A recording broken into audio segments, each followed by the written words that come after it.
Hello friends, स्वागत है आपका अपना यूट्यूब चैनल कॉम्पिटिटिव गाइडर में। कॉम्पिटिटिव गाइडर चैनल के माध्यम से हम लोग हिंदी भाषा एवं साहित्य का वस्तुनिष्ठ इतिहास में धीमे धीमे आगे बढ़ते हुए आज हम लोग 16वें वीडियो तक पहुंच चुके हैं।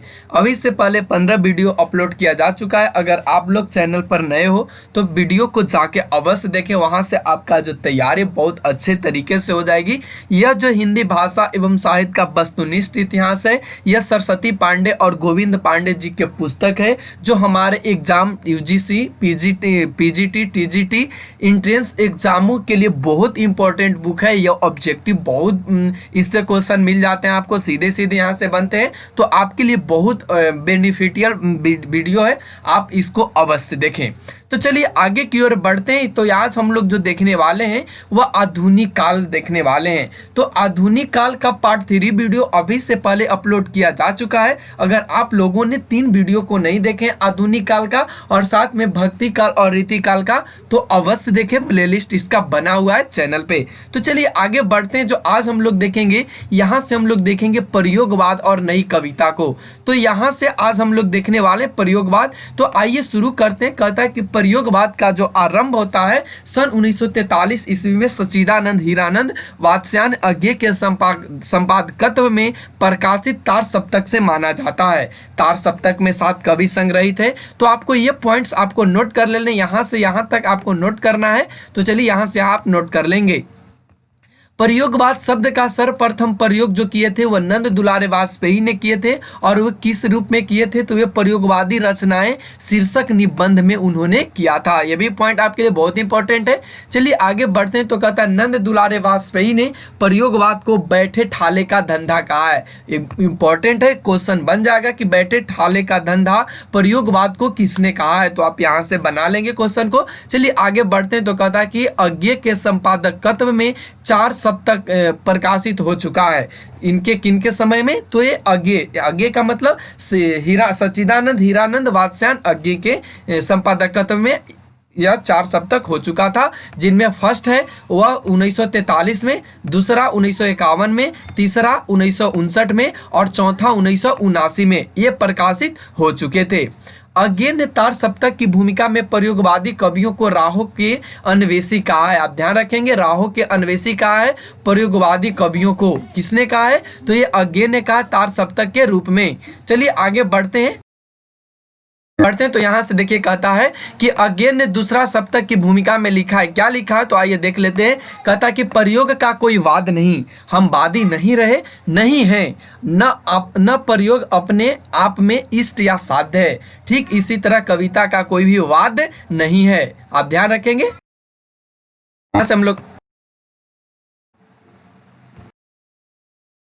का कहना उतना ही सार्थक या निरर्थक है जितना हमें कवितावादी कहना है। तो ये पॉइंट्स को आपको ध्यान में रखने, यहाँ तक के पॉइंट्स आप एक बार देख लेंगे वीडियो को तो समझ में आ जाएगा। चलिए दूसरा पॉइंट यहाँ से कहता है, कौन कहते हैं? तो ये अज्ञे कहते हैं। तो क्या लिखते हैं देखिए, कहता है कि प्रयोग अपने आप में इष्ट नहीं है, वह साधन है और दोहरा साधन है। क्योंकि एक तो वह सत्य को जानने का साधन है जिसे कवि प्रेषित करता है, दूसरे वह उस प्रेषण की क्रिया को उसके साधनाओं की जानने का भी यह साधन है। ये कौन कहते हैं? तो ये कहते हैं अज्ञे अपने दूसरा सप्तक में यह भूमिका के रूप में इसे लिखते हैं। चलिए अगला जो हम लोग पॉइंट देखने वाले हैं, जो तार सप्तक, पहला तार सप्तक था जिसमें 1943 में प्रकाशित हुआ। तो इसमें कुछ संकलित कवि है, उनके कुछ काल क्रम यहाँ पे आपको दिया गया है। यानी यहाँ से कवि, उनके जन्म और मृत्यु दिया गया है और जन्म स्थान। तो यहाँ से सबसे पहले जो कवि हैं वे अज्ञे जी हैं, जो 1911 से 1987 इनका समय अवधि रहा। देवरिया के रहने वाले थे, जन्म स्थान वहाँ हुआ देवरिया में। फिर उसके बाद रामविलास शर्मा जी की बात करें तो 1912 जो 2000 तक रहे, उन्नाव में इनका जन्म। गजानन मुक्ति बोध की बात करें तो 1917 से 1964 ग्वालियर। प्रभाकर माचवे बलवंत की बात करें तो 1917 से 1991 ग्वालियर। नेमी चंद्र जैन, इनका जन्म सिर्फ दिया गया 1918, मृत्यु यहाँ पे नहीं दिखाया गया, ध्यान रखेंगे। आगरा इनका जन्म स्थान रहा। गिरजा कुमार माथुर की बात करें तो 1918 में इनका जन्म, 1994 में इनकी मृत्यु, मध्य प्रदेश इनका जन्म स्थान रहा। भारत भूषण अग्रवाल जी की बात करें तो 1919 में, और इनकी जो मृत्यु होती है वह 1975, मथुरा इनका जन्म स्थान रहता है। चलिए दूसरा पॉइंट देखिए, दूसरा में कहा है कि दूसरा तार सप्तक 1951 में संकलित कवियों का कुछ काल क्रमानुसार विवरण दिया गया है। तो आइए इसको भी देख लेते हैं। तो इनमें कवि, जन्म स्थान और जन्म मृत्यु, ये पॉइंट्स आपको दिए गए हैं। तो चलिए देख लेते हैं। शमशेर बहादुर सिंह, इनका जो जन्म होता है 1911, 1993 में इनकी मृत्यु, देहरादून के रहने वाले हैं। भवानी प्रसाद मिश्र की बात करें 1913, 1985 में मृत्यु, होशंगाबाद है। संकुत माथुर की जी की बात करें 1922, दिल्ली। हरि नारायण राघव घनश्याम व्यास जी की बात करें तो इनका सिर्फ जन्म दिया गया 1923, मध्य प्रदेश जन्म स्थान। नरेश मेहता 1924, गुजरात। धर्मवीर भारती 1926, 1997 तक इनका मृत्यु होता है, ये इलाहाबाद के। फिर उसके बाद आगे की बात करें, उसके बाद रघुवीर सहाय जी की बात करें तो 1929, 1990, ये लखनऊ इनका जन्म स्थान रहा। तीसरा सप्तक की बात करें तो 1959 में संकलित होता है, जिनमें कुछ कवि का काल क्रमानुसार आप यहाँ देख सकते हैं। कवि और इनका जन्म स्थान, तो कवि हैं प्रयाग नारायण त्रिपाठी, जन्म होता है 1919, जन्म स्थान रायबरेली। मदन वात्स्यायन 1922, इनका जन्म स्थान नहीं दिखाया गया। विजय देव नारायण शाही 1924, 1982, काशी इनका जन्म स्थान। कुंवर नारायण 1927, इनका जन्म फैजाबाद। सर्वेश्वर दयाल सक्सेना की बात करें 1927, 1983, बस्ती इनका जन्म स्थान। केदारनाथ सिंह की बात करें 1932, इनका जन्म स्थान नहीं दिखाया गया यहाँ पे। कृति चौधरी 1935, उन्नाव। तो यहाँ से आप लोगों ने देखा तीन जो सप्तक थे, तीन सप्तक के कुछ कवि और उनके कवियों का जन्म स्थान और जन्म और मृत्यु का जो ईस्वी है, डेट है, वो यहाँ तक के हम लोगों ने कवर किया। तो चलिए आगे की ओर बढ़ते हैं। तो अगला जो हम लोग पॉइंट्स देखने वाले हैं वह चौथा सप्तक की बात कर रहा, 1979 में यह संकलित हुआ, जिनके कवि हैं अवधेश कुमार, राय कुमार कुहंस, स्वदेश भारती, नंद किशोर आचार्य, सुमन राजे, श्री राम वर्मा, राजेंद्र किशोर। तो इनके भी 7 कवि यहाँ पे आपको दिखाए गए। प्रयोगवाद का प्रवर्तन करने का जो श्रेय जाता है वह सच्चिदानंद हीरानंद वात्स्यायन अज्ञे को दिया जाता है। डॉक्टर रामविलास शर्मा ने लिखा है, प्रयोगवादी कविता में युग से उत्पन्न अनास्था, शंका, घुटन, कुंठा, भागनाश में से एक नए पंथ के अन्वेषण की व्याकुल भावना दिखाई पड़ती है। एक कवि एक नए मार्ग का अनुसंधान करने के लिए व्याकुल हैं। ये कौन लिखते हैं? तो ये रामविलास शर्मा लिखते हैं। आप इसको सरसरी निगाहों से देख लेंगे। प्रयोगवाद की प्रमुख प्रवृत्तियां, आइए देखते हैं क्या इनका प्रवृत्ति रहा। तो अहनवाद प्रवृत्ति का प्राधान्य यहाँ रहा। यथार्थवाद का आग्रह नंबर 2 में। नंबर 3 में निराशावाद रहा। बौद्धिकता का प्राधान्य रहा नंबर 4 में। 5 में उपमानों की नवीनता, साधारण विषयों का निरूपण, भाषा का प्रयोग। तो इनकी 7 यहाँ पे प्रमुख प्रवृत्तियां दिखाई गई है, तो आप इसको ध्यान रखेंगे। चलिए आगे की ओर बढ़ते हैं। तो कहता है कि प्रयोगवाद फ्रायड के दर्शन से प्रभावित है। आप ध्यान रखेंगे, जो प्रयोगवाद फ्रायड के दर्शन से प्रभावित है। प्रयोगवाद के संदर्भ में कुछ विद्वानों का मत इस प्रकार है, आइए देख लेते हैं। प्रयोगवाद शैलगीत विद्रोह है। आपके लिए बहुत इंपॉर्टेंट ये चारों पॉइंट्स है, आप इसको नोट ही कर लेंगे क्योंकि यह एग्जाम में सीधे सीधे पूछ लिए जाते हैं। कहता है कि प्रयोगवाद शैलगीत विद्रोह है, यह डॉक्टर नागेंद्र जी कहते हैं। प्रयोगवाद दृष्टिकोण का अनुसंधान है, यह केसरी कुमार जी कहते हैं। प्रयोग कलात्मक अनुभव का क्षण है, ये रघुवीर सहाय जी कहते हैं। समाज के हित में जैसी क्रांति का सतत प्रक्रिया काम्य है, वैसे ही रचना के हित में प्रयोग की, ये डॉक्टर राम स्वरूप चतुर्वेदी जी कहते हैं। तो आप ध्यान रखेंगे, इसको बहुत इंपॉर्टेंट है। आपको यहाँ से ये पॉइंट्स जो चारों हैं आपको नोट कर लेने हैं ताकि आप रिवीजन के समय इसको अच्छे से देख सकें। अगला जो हम लोग अब देखेंगे यह प्रपद्धवाद देखेंगे, जो 1956 से इसकी प्रकाशित होने की स्टार्टिंग मानी जाती है। तो कहता है कि प्रपद्धवाद का प्रवर्तन जो है वह नलिन बिलोचन शर्मा ने सन 1956 में प्रकाशित नकेन के प्रपद संकलन से किया है। आप ध्यान रखेंगे जो प्रपद्धवाद का जो प्रवर्तन किया है वे कौन किए? नलिन बिलोचन शर्मा। और कब किए? 1956 में। और किस चीज के रूप में किए? तो उन्होंने नकेन के प्रपद संकलन से उन्होंने किया है। तो यहाँ से आपके 3 क्वेश्चन बन जाएंगे। तो आप इसी तरह से तैयारी के लिए आप चैनल को सब्सक्राइब कर लें ताकि आपको अच्छे से यहाँ से आपकी तैयारी कराई जा सके।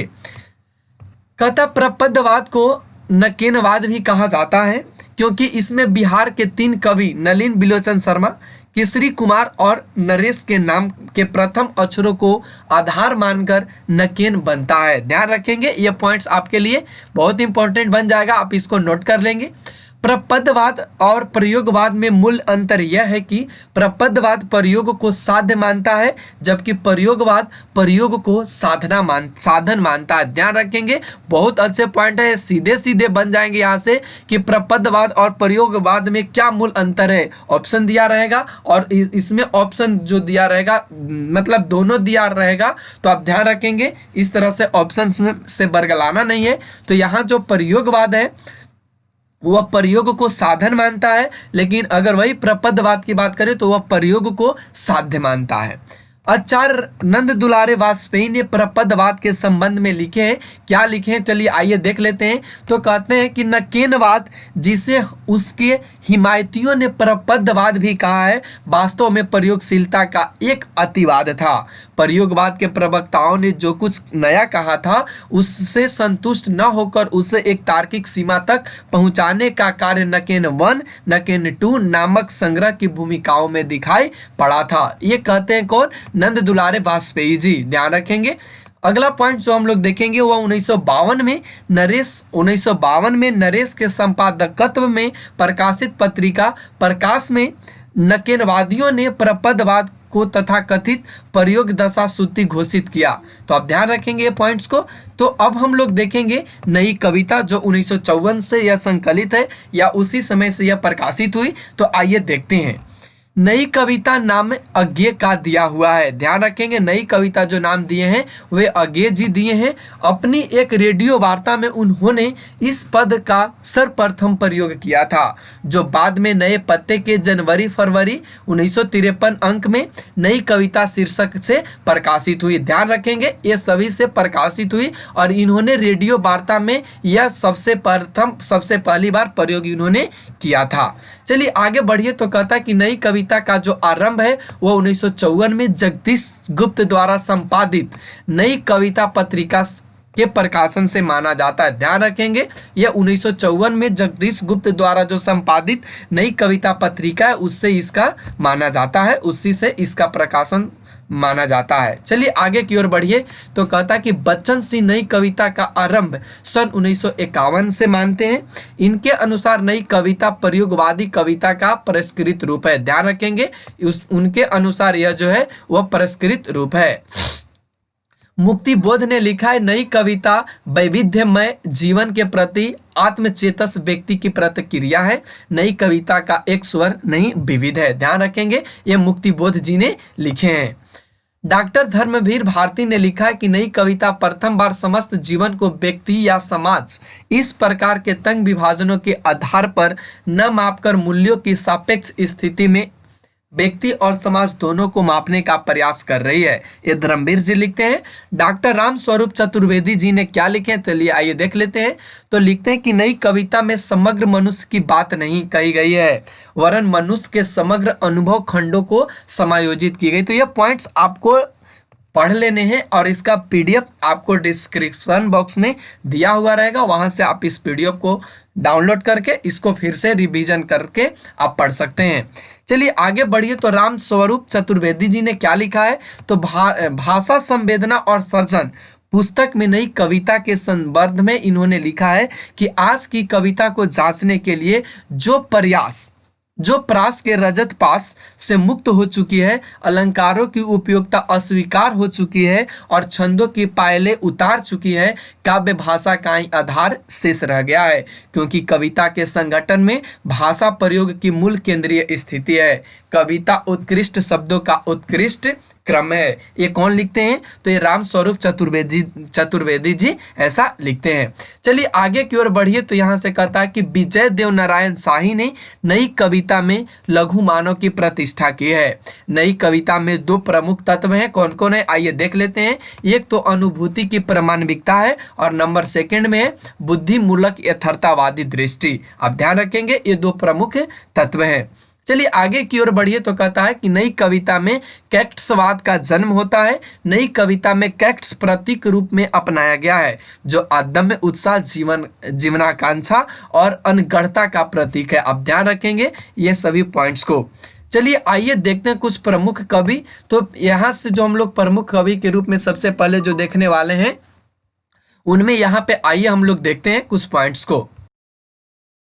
हीरानंद वात्स्यायन अज्ञे जी का कुछ संक्षिप्त जीवनी है। तो चलिए देखते हैं। इनका जन्म जो होता है वह 1911 में होता है। इनकी मृत्यु 1987। माता इनके वयंती देवी और पिता इनके हीरानंद जी हैं। प्रथम काव्य संग्रह इनका भगन दूत है और अंतिम काव्य जो संग्रह है ऐसा कोई घर आपने देखा है, तो ये इनका अंतिम काव्य संग्रह है।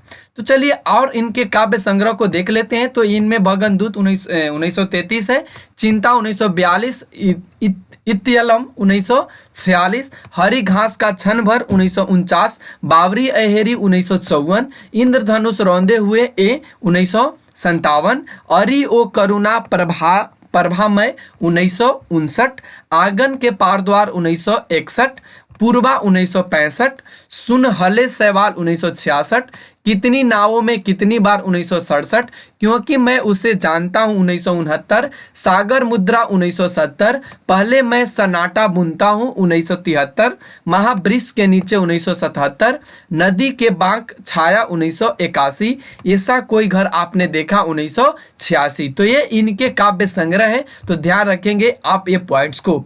चलिए आगे का जो पॉइंट्स है वह कहता है कि अज्ञे अस्तित्ववाद में आस्था रखने वाले कवि हैं। ध्यान रखेंगे, अज्ञे जो है ये अस्तित्ववाद, ध्यान रखेंगे, अस्तित्ववाद में ये आस्था रखने वाले कवि हैं। अज्ञे को प्रयोगवाद तथा नई कविता का सलाहकार पुरुष भी कहा जाता है। आप ध्यान रखेंगे, कई बार एग्जामों में पूछा जा चुका है, सलाहकार पुरुष किसे कहा जाता है। अज्ञे की चर्चित कविताएं निम्नांकित हैं, जिनमें असाध्य बीना, कलगी वासरे, सांप, नदी के द्वीप, हरी घास पर क्षण भर, जितना तुम्हारा सच, शब्द और सत्य, यह दीप अकेला। तो ये इनके हैं, ध्यान रखेंगे आप ये पॉइंट्स को। चलिए आगे की ओर बढ़िए। तो कहता है कि असाध्य बीना एक लंबी कविता है। इसका मूल्य भाव अहम का विसर्जन है। ध्यान रखेंगे, अहम का विसर्जन है, ध्यान रखेंगे। मुक्तिबोध का पूरा नाम गजानन माधव है। ध्यान रखेंगे, गजानन माधव है मुक्तिबोध का पूरा नाम। इन्हें गहन अनुभूति और तीव्र इंद्रिय बोध का कवि भी कहा जाता है। आप ये भी पॉइंट्स को नोट कर लेंगे। मुक्तिबोध के दो काव्य कृतियां हैं जो प्रकाशित हैं। नंबर फर्स्ट, चांद का मुंह टेढ़ा है 1964, भूरी भूरी खाक धूल 1980। तो ये इनके दो काव्य कृतियां हैं। किनके? मुक्तिबोध जी का, जिनका पूरा नाम गजानन माधव है। मुक्तिबोध की चर्चित कविताएं निम्नांकित हैं, जिनमें अंधेरे, ब्रह्म राक्षस, अंतःकरण का आयतन और भूल गलती, ये इनकी कविताएं हैं। और काव्य आपने ऊपर की ओर देखा जो दो थे। अंधेरे में का पहला प्रकाशन कल्पना में 1964 में अशंका के द्वीप में के नाम से हुआ है। ध्यान रखेंगे, राम स्वरूप चतुर्वेदी ने लिखा है। मुक्तिबोध का काव्य संकलन चांद का मुंह टेढ़ा है एक बड़े कलाकार की स्केच बुक लगता है। ध्यान रखेंगे, ये कौन कहे? तो ये राम स्वरूप चतुर्वेदी जी ने ऐसा लिखा है। अंधेरे में एक लंबी कविता है। विभिन्न आलोचकों ने इसे विभिन्न दृष्टिकोण से देखा है।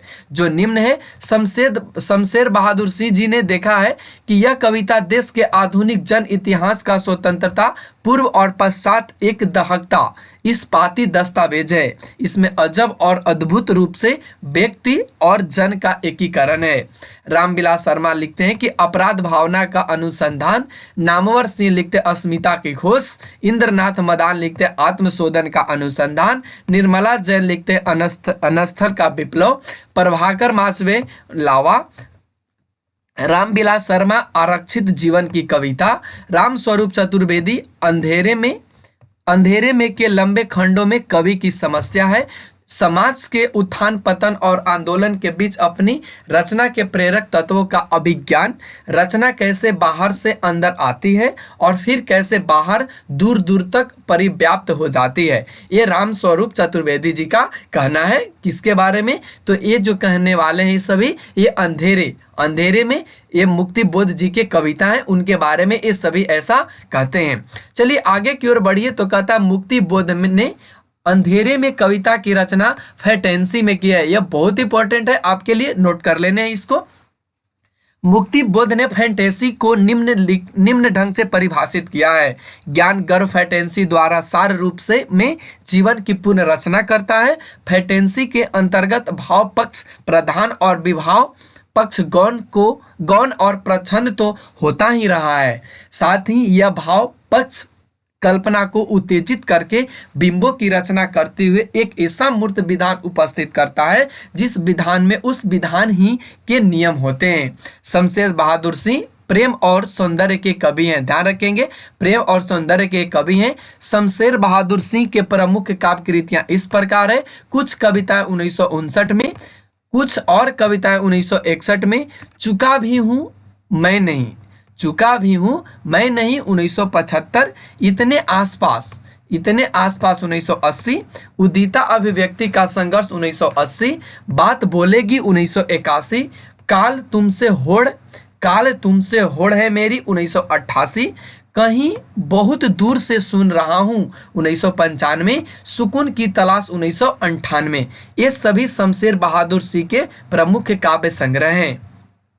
शमशेर की कविताओं के संदर्भ में कुछ महत्वपूर्ण कथन निम्न है। विद्वान और कथन यहाँ पे दिए गए हैं। विद्वान अज्ञ हैं, शमशेर कवियों का कवि हैं, ध्यान रखेंगे, शमशेर कवियों का कवि हैं। मलयज, ध्यान रखेंगे, मलयज। शमशेर मुट्स के कवि हैं, किस विजन के नहीं। मुक्तिबोध, शमशेर की आत्मा ने अपनी अभिव्यक्ति का एक प्रभावशाली भवन अपने हाथों तैयार किया है। उस भवन में जाने से डर लगता है, उसकी गंभीर प्रयत्न साध पवित्रता के कारण। मुक्तिबोध, शमशेर की मूल मनोवृत्ति एक इंटरप्रेसेंटिक चित्रकार की है। मुक्तिबोध, प्रणय जीवन का प्रसंगबद्ध रसवादी कवि। विष्णु खरे, शमशेर की शमशेरियत। रामचंद्र तिवारी, शमशेर का गद्य हिंदी का जातीय गद्य है। राम स्वरूप चतुर्वेदी, भाषा में बोलचाल के गद्य का लहाजा और लय में संगीत का चरम अमूर्तन। इन दो परस्पर प्रतिरोधी मन स्थितियों को अपनी कला साधती है। शमशेर बहादुर सिंह ने लिखा है कि टेक्निक में एजरा पाउंड शायद मेरा सबसे बड़ा आदर्श बन गया था। शमशेर का कथन है, मैं उर्दू और हिंदी का द्वाब हूँ, ध्यान रखेंगे, यह शमशेर जी का कथन है कि मैं हिंदी और उर्दू दोनों का द्वाब हूँ। द्वाब का मतलब दोनों का मिलन हूँ। शमशेर बहादुर सिंह की चर्चित कविताएं निम्न है, जिनमें टूटी हुई बिखरी हुई, अमन का राग यानी लंबी कविता है यह एक पीली शाम, धूप कोठरी के आईने में खड़ी, घिर गया है समय का रथ, समय साम्यवादी, ये सभी इनके हैं। कहानीकार उदय प्रकाश ने भवानी प्रसाद मिश्र को कविता का गांधी कहा है, लेकिन उन्होंने खुद को गांधी का बेटा कहा है, ध्यान रखेंगे, उन्होंने खुद का गांधी का बेटा कहा है। भवानी प्रसाद मिश्र की काव्य संग्रह यहाँ पे आइए देख लेते हैं। गीत फरोश 1953, चकित है दुख 1968, अंधेरी कविताएं 1968, गांधी पंचसती 1969, बुनी हुई रस्सी 1971, खुशबू के शिलालेख 1973, व्यक्तिगत 1973, अंतर्गत 1973, अनाम तुम आते हो 1979, परिवर्तन जिए 1976, इदम न मम 1977, त्रिकाल संध्या 1978, शरीर कविता फसले फसले और फूल 1980, मानसरोवर दिन 1981, संप्रति 1982, नीली रेखा तक 1984, तुस की आग 1985, काल विजय 1980 यह एक खंड काव्य भी है। तो आइए यहाँ तक के पॉइंट्स हमने देखा कि भवानी प्रसाद मिश्र का जो काव्य संग्रह है वह 18 है। तो उम्मीद है यहाँ तक के पॉइंट्स आपको अच्छे से समझ में आया होगा। चलिए आगे देखते हैं कि भवानी प्रसाद मिश्र को सहजता का कवि कहा जाता है। आपको नोट कर लेने हैं। भवानी प्रसाद मिश्र की चर्चित कविताएं इस प्रकार है, आप देख सकते हैं।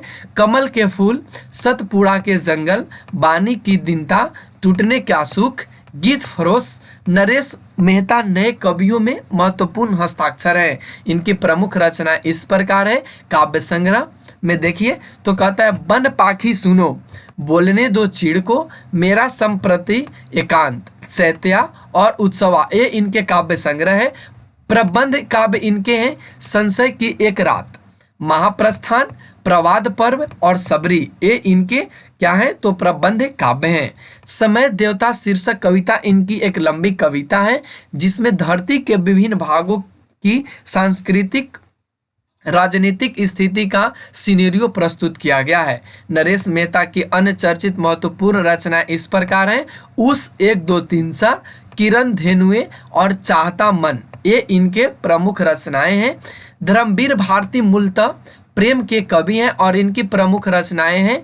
ठंडा लोहा 1952, अंधा युग 1955, कुनुप्रिया 1959, 7 गीत वर्ष 1959, देशांतर, ये इनकी प्रमुख रचनाएं हैं। कुनुप्रिया में राधा और कृष्ण के प्रेम का वर्णन है। देशांतर काव्य संग्रह विदेशी कविताओं का संग्रह है। प्रेमिथु गाथा एक लंबी कविता है। प्रेमिथु एक यूनानी पौराणिक पुरुष है। मदन वात्स्यायन का मूल नाम लक्ष्मी निवास सिंह है। सर्वेश्वर दयाल सक्सेना नई कविता के प्रमुख हस्ताक्षर। इनकी प्रमुख निम्नांकित कृतियां हैं प्रकाशित हुई है, जिनमें काठ की घंटियां, बांस का फूल, देखिए यहाँ से बांस का फूल, एक सुनी नाव, गर्म हवाएं, कुआनो नदी, कविताएं 1, कविताएं 2, जंगल का दर्द, खूंटिया पर टांगे लोग, खूंटियों पर टांगे लोग। तो ये सभी खूंटियों पर टंगे लोग, ये सभी इनके सर्वेश्वर दयाल सक्सेना की कविताएं हैं। चलिए आगे की ओर बढ़िए तो यहाँ से कहता, सर्वेश्वर दयाल सक्सेना की चर्चित कविताएं निम्नांकित हैं, जिनमें काफी हाउस में एक मेलोड्रामा, अहम से मेरी बड़ी हो तुम, विगत प्यार, लिपटा रजाई में, मैंने कब कहा, ये सर्वेश्वर दयाल की चर्चित कविताएं हैं। आगे की ओर बढ़िए तो यहाँ से कहता है, केदारनाथ सिंह नई कविता में बिंब को बहुत महत्व देते हैं। केदारनाथ सिंह की महत्वपूर्ण काव्य कृतियां इस प्रकार है। अभी बिल्कुल अभी, जमीन पक रही है, यहाँ से देखो, अकाल में सारस, उत्तर कबीर और अन्य कविताएं, बाघ यानी लंबी कविताएं, और ताल सताए और साइकिल, इनकी प्रमुख काव्य कृतियां हैं। केदारनाथ सिंह की चर्चित कविताएं हैं बनारस, अनागत और फर्क नहीं पड़ता। तो यहाँ तक के पॉइंट्स को हम लोगों ने अच्छे से डिटेल से समझा। तो आज हम लोग यहीं तक रखेंगे, फिर अगले वीडियो में अगले प्रयोगवाद के कवि और उनके रचनाओं को देखेंगे, क्योंकि यह वीडियो जो है वो बहुत बड़ा हो जाएगा। तो आज के लिए बस इतना ही, फिर अगले वीडियो में आपसे मुलाकात होगी। तब तक के लिए नमस्कार। इस चैनल पर बने रहने के लिए आप चैनल को सब्सक्राइब अवश्य कर लें।